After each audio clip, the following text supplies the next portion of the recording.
It's been pretty clear that B&M and Intamin have dominated major coaster installations in the US for many years, and as a result, most major parks usually feature at least one, if not multiple of each. So as of today, I've actually ridden 18 different Intamins, and since I ranked up my B&M list a while back, let's tackle the Intamin coasters. Here are all the Intamins I've ridden, ranked.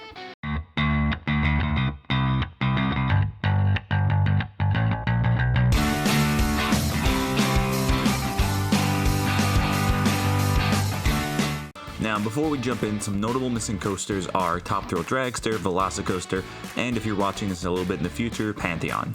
Now, these were either not open on my visits or weren't constructed yet, so I'm unfortunately missing the credits, but now to the list. Number 18, Skull Mountain, Six Flags Great Adventure. Now, this is a true family coaster set indoors. It's a pretty short ride with some decent theming and has been a staple of my Great Adventure experience growing up. But it's lost its magic over the years as a grown up, but it does its job as a family coaster. Number 17, Stuntmans Freefall, Six Flags Great Adventure.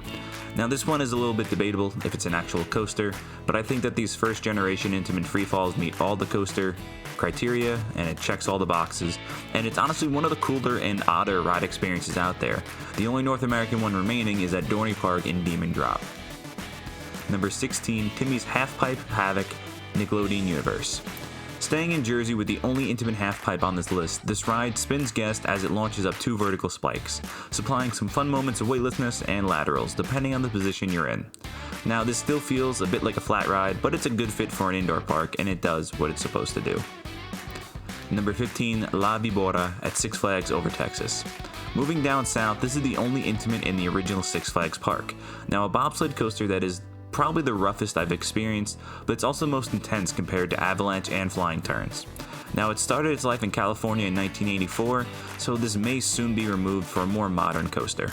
Number 14, Possessed at Dorney Park, and number 13, Wicked Twister at Cedar Point.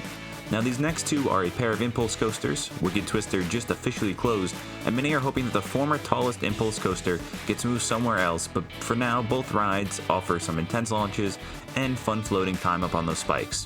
Now, Possessed features 1 twisted spike, while Wicked Twister has 2, and it's about 35 feet taller and faster. So, it gets the edge here, but both are around the same ride experience. One is just a little more intense and a little larger. Number 12, Harry Potter and the Escape from Gringots at Universal Studios. Half dark ride, half coaster, this Harry Potter themed ride is tons of fun, especially for fans of the IP, but it definitely feels more dark ride than coaster. It doesn't take away from how good the ride is, but it just isn't designed to be overly intense, but instead it's more fun for more people coming to the park. So it lands here at number 12. Number 11, Sandy's Blasting Bronco, Nickelodeon Universe. One of the most insane and intense launches out there, paired with a little bit of an underwhelming layout and a very shaky ride car. Now, this coaster has such a chance to blow me away with the forward and backwards launches and the very small footprint, but having the car vibrate nearly the entire time just pulls me out of the experience. It isn't rough or painful necessarily, it's just overall really annoying. Plus, this is down pretty constantly, so be careful trying to ride it. Number 10, Superman the Ride, Six Flags America. Entering the top 10, we have to travel south again, and we have a clone of the original Intamin Hyper. Now, the giant helices and straight track were designed into the Darien Lake landscape, but down in Maryland, they kind of just feel like filler track that was there for no reason. Now, the airtime is pretty strong throughout, and it's smooth enough to be re-rideable. The restraints have those really dumb metal bars on the outside, but overall, it's a solid coaster. It's just not very much of a standout. Number 9, Kingda, Six Flags Great Adventure. Now we have entered yet another tier of coasters. The world's tallest and second fastest coaster is one of the craziest experiences on Earth. It will plaster you to the seat, and it never fails to bring an adrenaline rush to even seasoned enthusiasts. Now, that being said, the launch definitely feels all 128 miles per hour because it shakes and rattles down the track, especially in the back rows. Now, the big restraints aren't the most comfortable either, but the top hat and bunny hill give a little extra just to make up for it. Pair it with the dueling aspect now with Zumanjaro, and you have Great Adventure's launch coaster. Number 8, Superman the Ride, Six Flags New England. I can hear the screaming now. The gap between these next 4 coasters is very small to begin with, but honestly, I think it's just been a little too long since I've ridden this ride. And the last set of trips I got stapled pretty hard, and the ride was running a little slow. Now, that being said, this probably has the best hyper layout in the world, but I just don't remember the forces blowing me away overall. Maybe it was the U-block restraints that it has now, but I think once I got another ride on this, I think it's going to skyrocket a lot closer to my top 10 overall and higher on this list. So give me a few months to get back to New England to get some more rides, and check back for my full rankings at the end of the year. Number 7, Fahrenheit HersheyPark. Speaking of controversial picks, here is the first of 3 consecutive HersheyPark Intimins. Now this ride is filled with standout moments. Ejector airtime on the drop and the speed hill, pure whip around the ending corkscrews, and some really fun forces on those early inversions. Now unfortunately, the shake on the Cobra roll is very reminiscent of Sandy's, but it's only that one area, not the entire ride. And the restraints aren't the best. They're the soft strap with the large lap bars, but really the only big knock is the length of this ride. It feels like 70% of an elite coaster, but even if it only hits 2,700 feet of track, it's still a very underrated ride, and I could go on this all day. Number 6, Skyrush at HersheyPark. From controversial to downright polarizing here, Skyrush is such a tale of two rides. Insane intensity, world-class airtime moments, and a hell of a pacing. However, you have to deal with a little bit of a rattle, overall terrible restraints, and a pretty short ride for a hyper. Now, I can give a pass on the short ride because of the area it was squeezed into before they opened up for Pandemonium, but those restraints are really the worst you could have. They're so bad, the park had to adjust them to open up a notch on the brake run to alleviate the painful clamping that people were experiencing on their legs.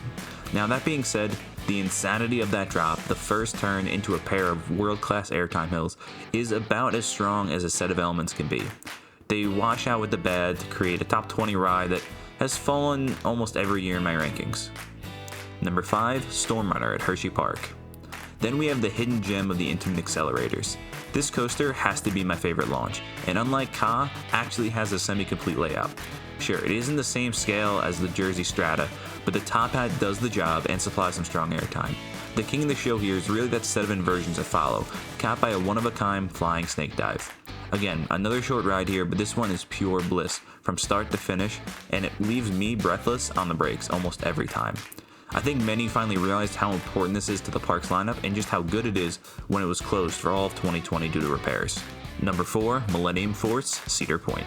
My first giga and perhaps the most iconic coaster in the world, Intamin really stretched to make this one work. You can tell that they tried to avoid huge forces throughout, with this being the original giga, and they put in plenty of filler track and larger elements, but overall Mealy is a speed machine. One of the best coasters in the world at keeping its speed, and with a max of 93 miles per hour, it has plenty. The drop hits 80 degrees and it feels like it goes on forever, and it's one of the best first drops in the world, honestly. Throw in a touch of airtime and some of the best restraints out there, and you got one hell of a coaster. It can definitely be overhyped for sure, but I love it, and I will not be taking any questions on that. Thank you. Number 3, El Toro, Six Flags Great Adventure. Now, if there was a ride about as different from Millenium Force as you could be, it's probably El Toro. A near vertical drop on one of the largest wooden coasters in the world, 3 of the greatest airtime moments out there, and a variety of forces throughout a mostly smooth ride experience. Sure, the turnaround especially has started to feel pretty rough, but the recent accident will probably lead to some major track work throughout, so hopefully that can be a nice improvement and come out of a bad spot. There is not much left to say that really hasn't already been said about how good this coaster is and how it elevates the park's lineup, but it really dwarfs the rest of the coasters in quality and critical acclaim. It makes us enthusiasts wish there was a lot more prefabricated wooden coasters to come to the US. Number 2, Maverick, Cedar Point. If El Toro is as good as a wooden coaster can be, then Maverick is as good as a small-scale, rapid-paced launch coaster can be. Now, what do you like in a coaster? A beyond vertical drop? Check. Snappy inversions, maneuvers, intense airtime? Check. Powerful and enclosed launch to cap a very long ride? Check. The coaster that really broke from the park's record-setting ways, it really only has the knock of some meh restraints, but the ride is really smooth, so it doesn't matter too much. Could it have used that brain-busting final Heartline roll? Sure, us enthusiasts probably would have loved it, but it might have turned some GP away. But this is one of the most complete and entertaining coasters in the world. The only reason every launch coaster that gets announced now gets talked about as being the next Maverick by enthusiasts is because how good this is. This is the gold standard of full layout launch coasters for me. Number 1, Intimidator 305, King's Dominion. I was fooled going into riding this one. I thought that no way the giga that was constantly put down as the worst in the group would actually be better than the brand new RMC across the park. Now there's a point where excitement, intensity, and adrenaline overrule the individual layout elements of a ride. The sum of this coaster is so much more than its parts. Sure, it doesn't offer significant airtime moments or much more outside of the S-bends and pure G-force, but it doesn't matter. I-305 is such a crazy experience, some compare it to a NASCAR race like it's themed to, but personally I think it's closer to riding in a fighter jet. Think you can handle that first turn? I bet anyone that they gray out to some degree during this on every ride, in any row. It isn't for everyone and I can accept that. But if it's up your alley, this coaster is going to redefine how you look at thrill rides in general. Not many rides can take a physical toll on the body, but also instantly prompt me to get back in line, but it's exactly the kind of ride that I-305 gives. So, I'm sure by now plenty of you are screaming in your heads at me by how your favorite ride is not high enough on this list, or some I put too high. So do me a favor and sound off in the comments. I love reading your opinions and getting to discuss all our favorite rides together. Now don't forget to like and subscribe as well. It's a huge help in promoting the channel to new viewers so other people can come and enjoy and talk to us. So till next time, that's all from the shores of Island Coasters.